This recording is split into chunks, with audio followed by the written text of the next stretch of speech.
ta loi ne s'éloigne point de ta bouche, médite cette parole jour et nuit, c'est alors que tu auras du succès et de la réussite dans toutes tes entreprises. Et nous sommes dans une série d'enseignements sur la prière. Je vous ai dit que 2021, c'est l'année où nous mettons l'importance de la parole dans notre vie. Le juste vivra par la foi.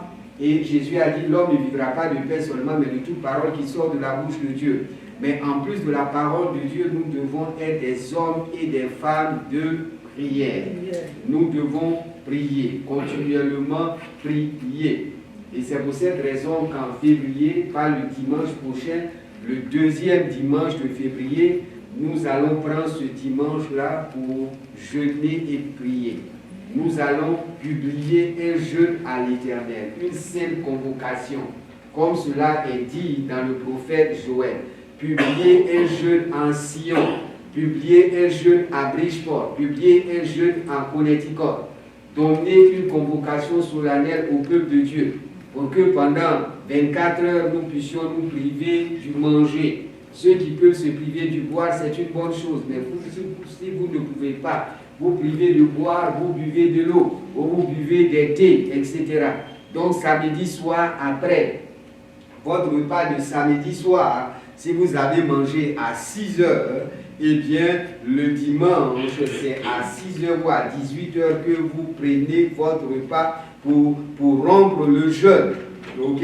Si vous mangez à 7 heures, ça sera dimanche prochain à 7 heures. Si vous mangez à 8 heures, ça sera dimanche prochain à 8 heures. Cela nous fait un jour de jeûne. Nous sommes rentrés dans l'année par un service de veillée et nous allons entrer pleinement et profondément dans cette année, dans le jeûne et dans la prière. Parce que le jeûne fait partie des outils qu'on utilise pour rendre la prière plus aiguisante. Alléluia. Maintenant, pour ceux qui sont diabétiques, vous pouvez seulement prendre des jus pendant la période de jeûne. Vous pouvez vous priver du manger, mais vous pouvez boire des jus pour que votre taux de glycémie ne tombe pas à un niveau très bas. Mais toi qui n'es pas diabétique, eh bien, tu peux jeûner. 24 heures ne tuent personne. Il y a des gens qui font 3 jours et 3 nuits sans manger ni boire. D'autres font 5 jours, d'autres font 6 jours, 7 jours, 9 jours, etc. Donc 24 heures, repose un peu ton corps de la nourriture. Ça permet même à ton système de se nettoyer. Mais nous voulons vraiment nous tenir devant notre Dieu.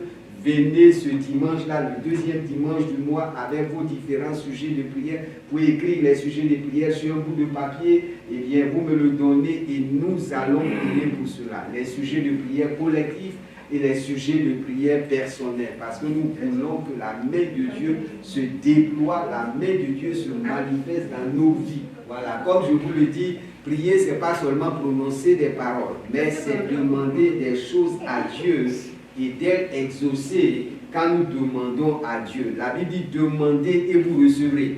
Tout ce que vous demanderez en mon nom, croyez que vous l'avez reçu. Je veux que cette année, chaque mois ou chaque 3 mois, nous puissions évaluer notre vie personnelle dans la prière pour savoir, voici les sujets pour lesquels je prie. Est-ce que ces sujets ont été exaucés? Ce n'est pas une histoire, je suis une femme de prière, un homme de prière. Mais est-ce que tes sujets de prière sont exaucés? Le Seigneur a dit, si quelqu'un demande du pain, eh bien, il reçoit du pain. Il ne reçoit pas un caillou à sa place. Et Dieu veut que tu entres dans cette dimension d'un homme, d'une femme de prière qui est exaucée. Et c'est pour cette raison que je vais vous apprendre comment prier.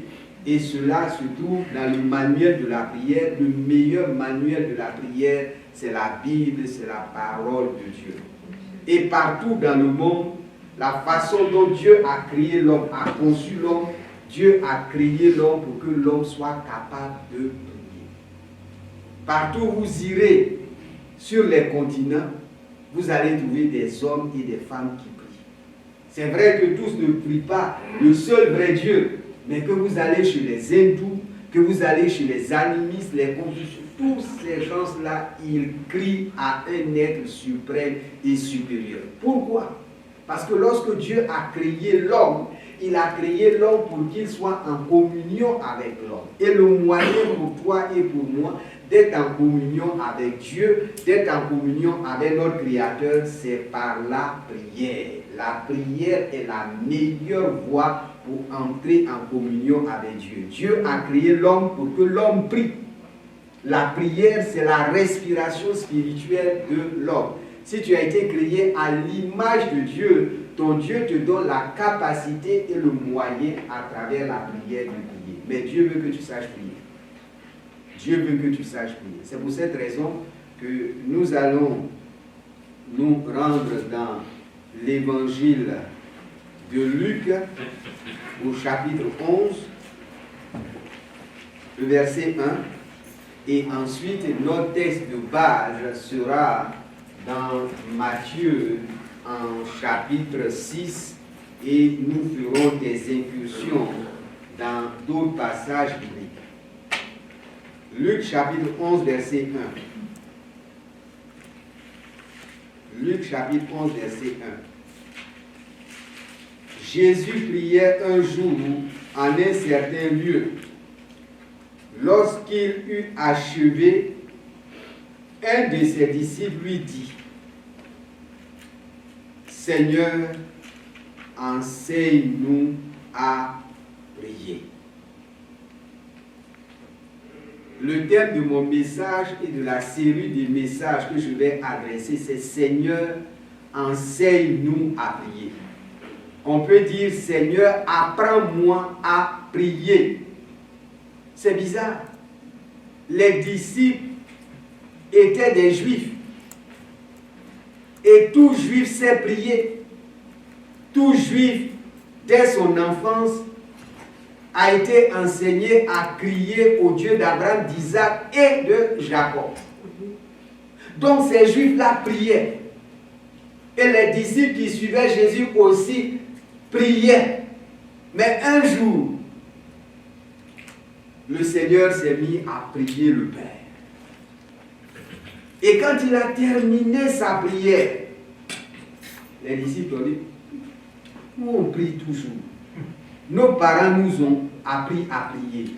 Les rabbins nous ont appris à prier. Nous avons lu l'Ancien Testament, comment Abraham priait, comment Moïse priait, comment Salomon priait, comment Daniel priait. Mais la façon dont toi, maître, tu pries, nous voulons que tu nous apprennes à prier. Amen. Et nous avons besoin d'apprendre à savoir prier. Amen. Aujourd'hui, dans le peuple de Dieu, dans les églises, partout, les gens disent, on a des réunions de prière, on a des services de prière. Mais les gens participent à des réunions de prière, des services de prière, et leur vie est toujours au même niveau. Leur vie ne progresse pas, leur vie ne change pas. Le problème n'est pas d'aller assister à une réunion de 4 heures, de 6 heures, de 10 heures de temps. De dire, oh, on était à la veille de prière, on était ceci, cela. Mais quels sont les résultats de la prière dans ta vie? Jésus a dit, demandez et vous recevrez. Tout ce que vous demanderez en mon nom, croyez que vous l'avez reçu, vous le verrez s'accomplir. Nous venons d'épuiser presque un mois de 2021. Est-ce que tu peux faire le bilan? Depuis décembre jusqu'aujourd'hui, janvier, quel est le bilan de l'exaucement de tes prières? Quand on prie, c'est pour recevoir. Quand un enfant demande du pain à son père, Jésus dit, lequel d'entre vous, si son fils lui demande du pain, il va lui donner un caillou. Donc quand on demande quelque chose, c'est pour recevoir cette chose, pas autre chose. S'il demande un œuf, son père ne va pas lui donner un scorpion. S'il demande un poisson, son père ne va pas lui donner un serpent. Et Jésus dit dans sa parole, si méchant que vous êtes, vous savez donner de bonnes choses à vos enfants lorsqu'ils vous demandent. À plus forte raison, ce Dieu d'amour que nous prions. Mais il faut savoir prier.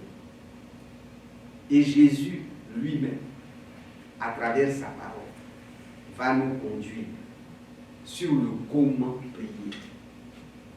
Comment prier? Apprends-nous à prier. Allons dans Matthieu chapitre 6. à partir du verset 9. La prière la mieux connue, ce qu'on a appelé le Notre Père.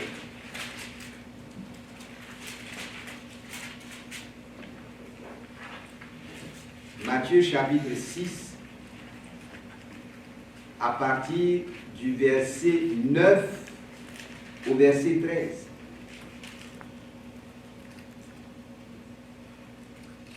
Et ensemble, nous allons prier cette prière. Ensemble, nous allons prier cette prière. Jésus a dit, voici comment vous devez prier. Et il dit, voici le modèle de prière que je vais vous donner. Et dans ce modèle de prière, nous allons faire ressortir des clés, des principes qui vont nous guider dans une vie de prière victorieuse et exaucée. Si vous êtes prêts, nous allons faire la prière modèle. On y va, 1, 2 et 3.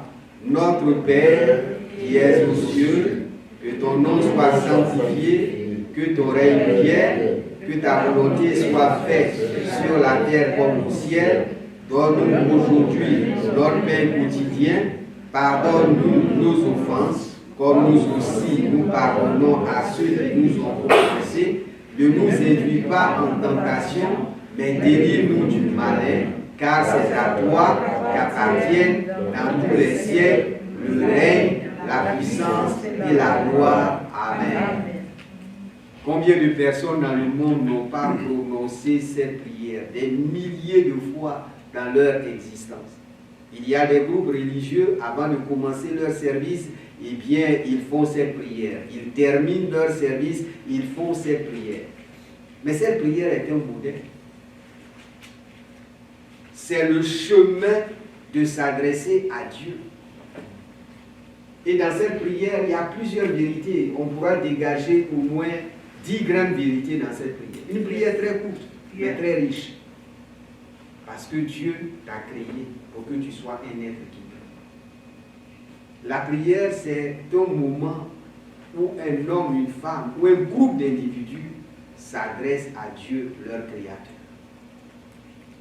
Mais la prière de Jésus est une prière qui va au-dessus, au-delà des prières qui ont été priées dans l'Ancien Testament, des prières d'Abraham, des prières d'Isaac, de Jacob, des prières de Moïse, des prières du roi David, des prières de Samuel, des prières de Jérémie et de tant d'autres grands hommes de la foi, grandes femmes de la foi.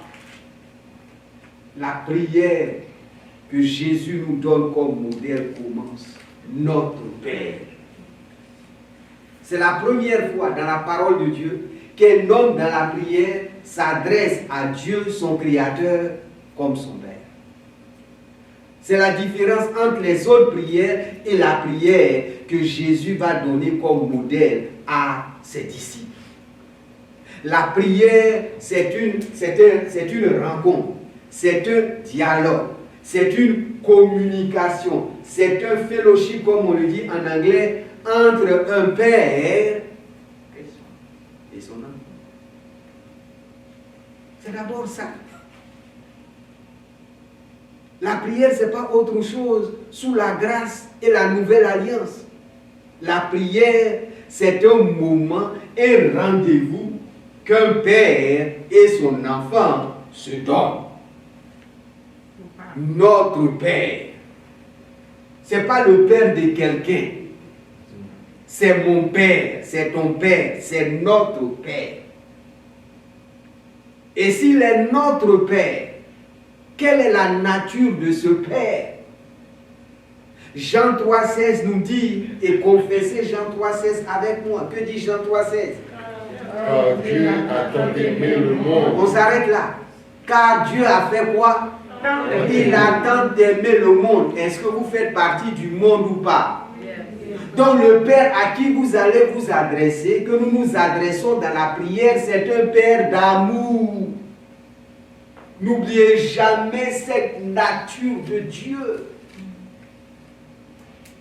Dieu est un Dieu d'amour.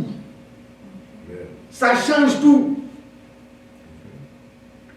Dans les autres religions du monde, et même le Dieu de l'Ancien Testament, ce côté d'amour ne transférait pas beaucoup. Mais sous la nouvelle alliance, sous la grâce, Jésus nous fait découvrir la nature de Dieu. Il dit, soyez parfaits comme votre Père est parfait en quoi? En amour. Dieu t'a créé parce qu'il t'aime. Dieu t'a donné un avenir, un futur, une espérance parce qu'il t'aime. Et quand on aime quelqu'un, on fait quoi? On fait confiance à cette personne. Yes. 1 Corinthiens chapitre 13 nous dit, l'amour ne soupçonne point. Celui qui aime vraiment ne soupçonne pas le mal chez l'autre. On fait confiance à la personne qu'on aime. Yes. C'est très important. Des hommes et des femmes prient beaucoup, mais ils ne sont pas capables de connecter ce que la prière est à Dieu qui est leur Père et qui les aime. Quand chaque matin tu te lèves, tu dois remercier Dieu parce qu'il t'aime. Chaque matin, quand tu ouvres tes yeux et que tu t'assois sur ton lit, avant même d'aller te brosser ou faire quoi, dis Père, je te remercie parce que tu m'aimes. Et parce que tu m'aimes, moi aussi, je vais comme toi, aimer les autres. Vous savez pourquoi l'être humain devient un loup pour un autre? Et malheureusement, dans cette période de craziness dans le corps de Christ, dans le milieu charismatique, pentecôtiste et prophétique, des gens se permettent de dire des choses qui vont à l'encontre de la nature de Dieu qui est un Père d'amour. Comment quelqu'un peut dire, chargez vos pistolets, tous ceux qui ont voté pour un tel candidat, allez les abattre, parce qu'ils sont des traîtres. Et cette personne se dit chrétienne, serviteur de Dieu. Mais où est l'amour de Dieu? Parce que quelqu'un est en désaccord avec toi pour des choix politiques et électoraux. Tu vas le tuer. Tu souhaites sa mort. On invoque Dieu, mais on ne le connaît pas. Quand Dieu a créé toute l'espèce humaine, l'espèce que Dieu a le plus aimé, c'est l'homme. Après avoir créé l'homme, il est dit, Très bon. cela était vrai. Et la Bible nous dit, l'homme est le couronnement de la création de Dieu. Parce que Dieu nous aime. Donc si je m'adresse à mon Père, surtout les pentecôtistes, les charismatiques, les chrétiens africains, les chrétiens un peu haïtiens, on n'a pas encore la mentalité de Dieu notre Père dans notre cœur quand nous prions. Quel enfant qui aime son père? Et quand on dit on aime son père, on le respecte, on l'honore.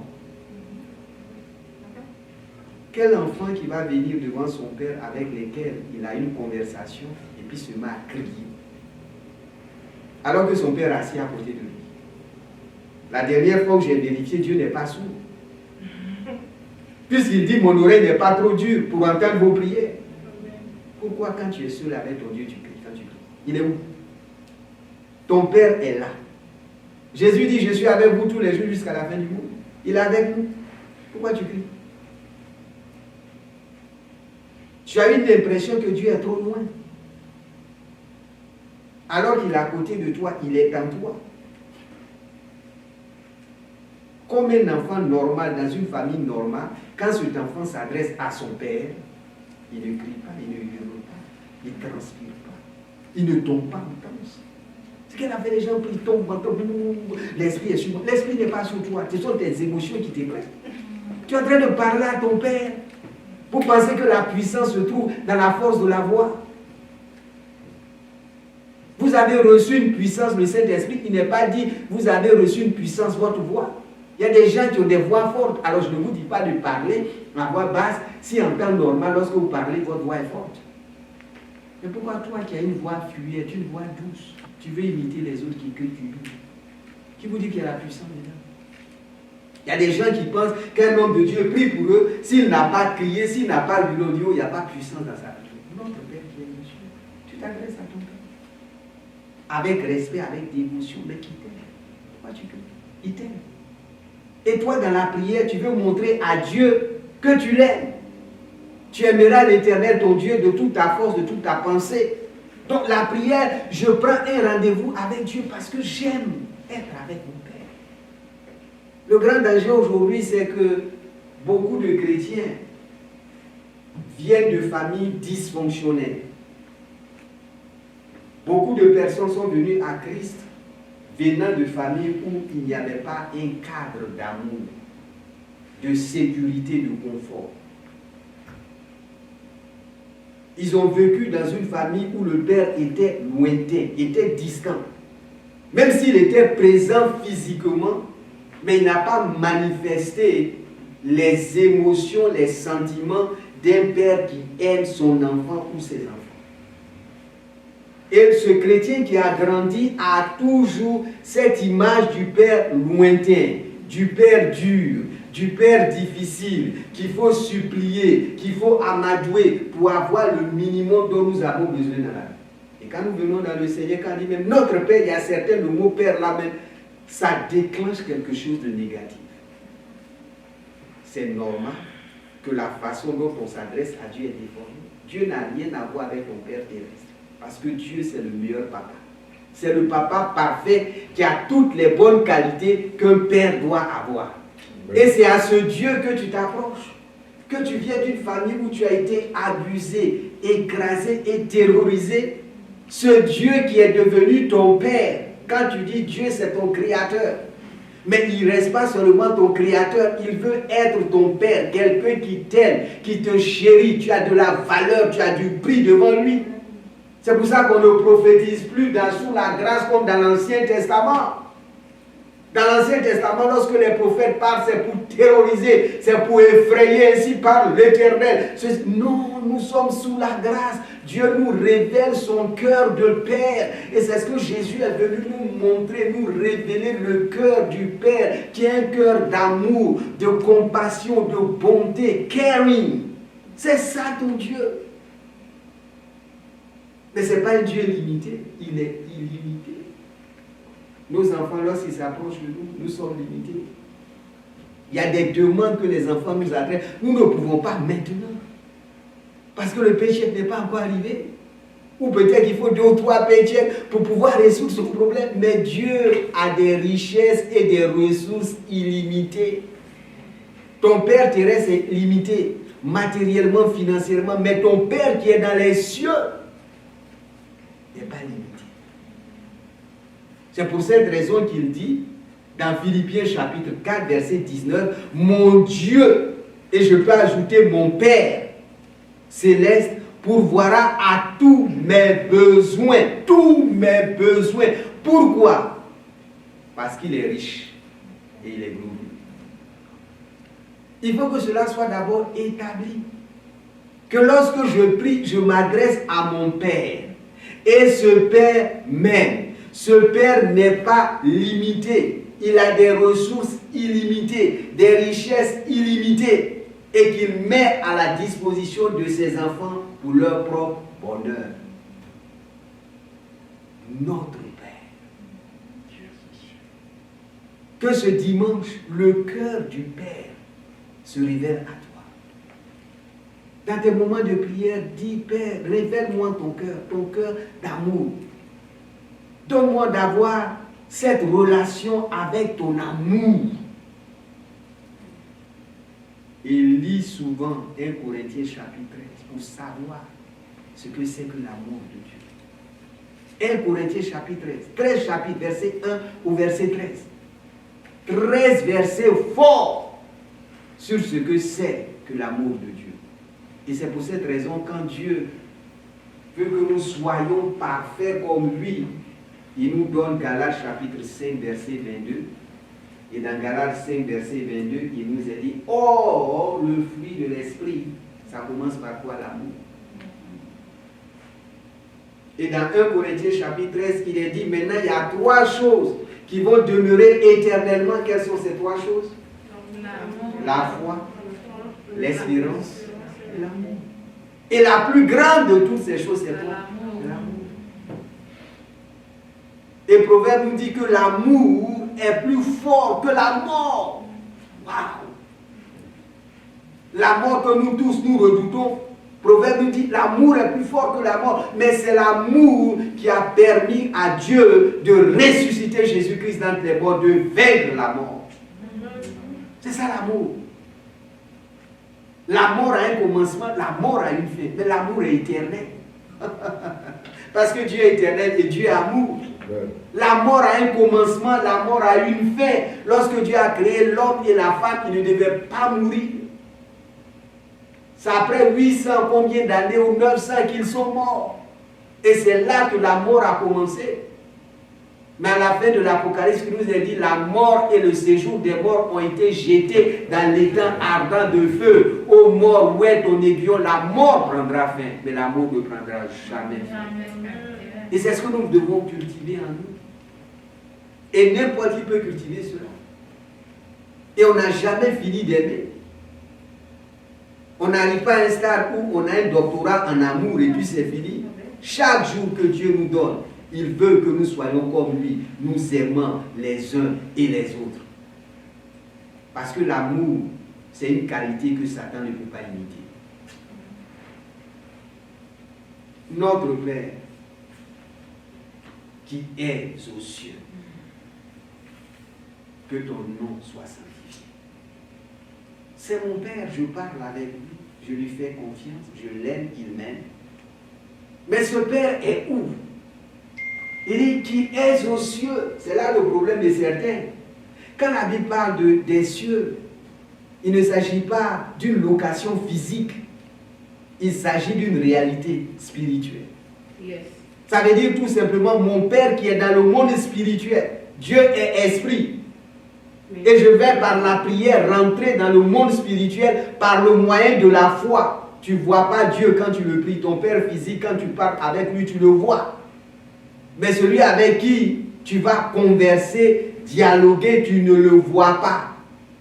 Mais il est plus réel que celui que tu vois. Parce qu'il est dans le monde de l'esprit. C'est pour ça qu'il est aux cieux. Il est dans le monde spirituel. Il est dans le monde invisible. Il est dans le monde immatériel. Il est dans le monde surnaturel. Amen. Ça, c'est ton Dieu. Yes, Lord. C'est de lui que tu t'approches. Et par le moyen de la foi. Et la foi n'a rien à voir avec tes paroles, avec ta bonne grand-mère, ton mauvais vocabulaire, tes mauvaises ponctuations, quoi que ce soit, ton état d'âme. Tu peux même quelquefois ne même pas avoir envie de prier. Mais quand tu ouvres ta bouche, ton Père t'entend parce qu'il est. Il y a des moments où tu es tellement excité pour aller dans sa présence. Là aussi, il est là. Yes. Il y a des moments où tu es beat up, comme on le dit en anglais. Et le diable te bombarde en disant, oh, tu as mal agi, tu as péché, tu as fait cela. Est-ce que Dieu va t'écouter ou t'entendre? Est-ce qu'il y a un père normal, même quand son fils a mal agi et qu'il vient vers lui, ce père le repousse? Ça, c'est le mauvais père. Dans le bien comme dans le mal, tu restes ton fils. Que tu agisses bien, que tu agisses mal, l'amour de Dieu envers toi est constant. Il faut que nous apprenions cela. Parce que Satan nous amène toujours à douter de l'amour de Dieu. Quand il vient vers Adam et Ève, il les amène à douter de l'amour de Dieu. Dieu a-t-il réellement dit? Quand il vient vers Jésus, si tu es vraiment le Fils de Dieu, alors que dans le Jourdain, lorsque Jésus sortait de l'eau, Dieu a dit, celui-ci est mon Fils bien-aimé. Ton Père est dans le monde spirituel, tu ne le vois pas, avec tes yeux physiques. C'est pour cette raison que la Bible dit que Dieu illumine les yeux de notre cœur. C'est avec notre esprit que nous voyons Dieu par les yeux de la foi. Il est avec nous. C'est pour cette raison que je peux le prier les yeux fermés comme les yeux ouverts. Je peux le prier assis comme debout, agenouillé ou couché. Dieu n'est pas physique, Dieu n'est pas matériel. Le moyen de rentrer en contact avec lui, c'est la foi. La foi n'a rien à voir avec ta position physique. Quand Jésus dit au nom de Jésus, ils chasseront les démons. Il n'a pas dit crier et puis les démons vont sortir. C'est son nom qui chasse les démons. La seule fois où Jésus a crié d'une voix forte, c'était devant le tombeau de Lazare parce qu'il devait faire une résurrection. Il n'a pas eu de crier sur les démons. C'est l'autorité qui est en toi qui chasse le démon. Ce n'est pas le don de ta voix. Je vous ai donné le pouvoir, je vous ai donné l'autorité de marcher sur les serpents, les scorpions, sur toute la puissance de Dieu. Si tu crois que celui qui est en toi est plus grand que celui qui est dans le monde et que tu as vaincu Satan et ses démons par le nom de Jésus, par le sang de l'agneau, tout genou fléchira au nom de Jésus, que tu en sois béni. Donc notre Père qui est aux cieux, notre Père qui est dans le monde spirituel, dans le monde invisible, que ton nom soit sanctifié. Wow. Si vous retenez très bien, dans la prière que nous avons confessée et proclamée, c'est plus tard que vient, donne-nous aujourd'hui notre pain quotidien. La grande partie de la prière dès le début, ce n'est pas par rapport à toi, c'est par rapport à Dieu. Mon Père, qui est dans les cieux, que ton nom soit sanctifié, que ton règne vienne, que ta volonté soit faite sur la terre comme au ciel. La grande partie de la prière n'est pas orientée sur toi, elle est orientée sur Dieu. C'est ce qu'on appelle l'adoration. Quand on adore Dieu, on met Dieu au-dessus de tout. On élève Dieu, on acclame Dieu, on exalte Dieu. Comme lorsque des hommes importants viennent dans un village, on leur dit les bonnes choses sur cette personne. Tu ne commences pas dans la prière, oh Seigneur, donne-moi ça, fais ça pour moi. Non, le Seigneur veut tout simplement te dire que quand tu rentres en communion avec lui, fais-lui de bonnes choses. Pas du bout des lèvres, bien sûr. Quel père qui n'aime pas un fils, une fille s'assoit et dit vraiment, papa, je t'aime, maman, je t'aime, parce que tu prends bien soin. Quel père qui ne serait pas touché d'avoir un fils, une fille qui vient d'abord, oh non, j'ai besoin d'argent de poche, oh j'ai besoin de prendre la voiture, ceci, cela, jour après jour, année après année. Lorsqu'un père vient, un fils vient dire, bon, t'assois à côté de toi. Papa, maman, est-ce que je peux masser un peu tes pieds? Je peux enlever tes chaussures, tout ceci, cela. Qu'est-ce que tu as besoin? Tu as besoin d'un peu de thé, tout et tout. Et le père aime ça. La mère aime ça. Et quand vous avez fini ça, quand vous demandez quelque chose, vous l'avez assoupli à mourir. Mais d'où nous vient ça? C'est Dieu qui a mis cela dans notre cœur. Les femmes, quand vous les demandez quelque chose de très important à votre mari, et que vous dites, hey, vous avez des petites manières, tout et tout, vous avez fait ça, et puis quelquefois, le mari qui a habité dit, je te vois venir, etc. Mais où nous avons appris ça? C'est de notre Père. La prière nous amène à exalter Dieu, à adorer Dieu, à honorer Dieu. C'est le signe de la maturité spirituelle. On arrive à un moment donné où on ne va pas devant Dieu seulement pour demander, mais pour lui dire, papa, je t'aime. Parce que tu m'as aimé. Parce que tu veux mon bien. Notre Père qui es aux cieux, que ton nom soit sanctifié. Dimanche prochain, par la grâce de Dieu, nous allons voir dans les détails quels sont les différents noms de Dieu que nous pouvons utiliser dans la prière. Il est Dieu, il est créateur, il est Père, il est Seigneur, il est El Shaddai et il est Jéhovah avec toutes sortes d'attributs. Donc dimanche prochain, nous verrons les différents noms de Dieu, comment utiliser ces noms-là dans la prière selon nos besoins. Si l'un d'entre vous est malade, il va vers Dieu, il élève plutôt Jéhovah Rapha, l'Éternel qui guérit. Si tu as des besoins matériels et financiers que tu vas dans la prière, tu invoques et tu sanctifies Jéhovah Jireh. Dieu entend la prière, il exauce la prière. Et Jésus va nous apprendre à prier pour que vous et moi, nous soyons des chrétiens vainqueurs dans la prière. La foi vient de ce qu'on entend et ce qu'on entend vient de la parole de Dieu. Oh, soyez bénis.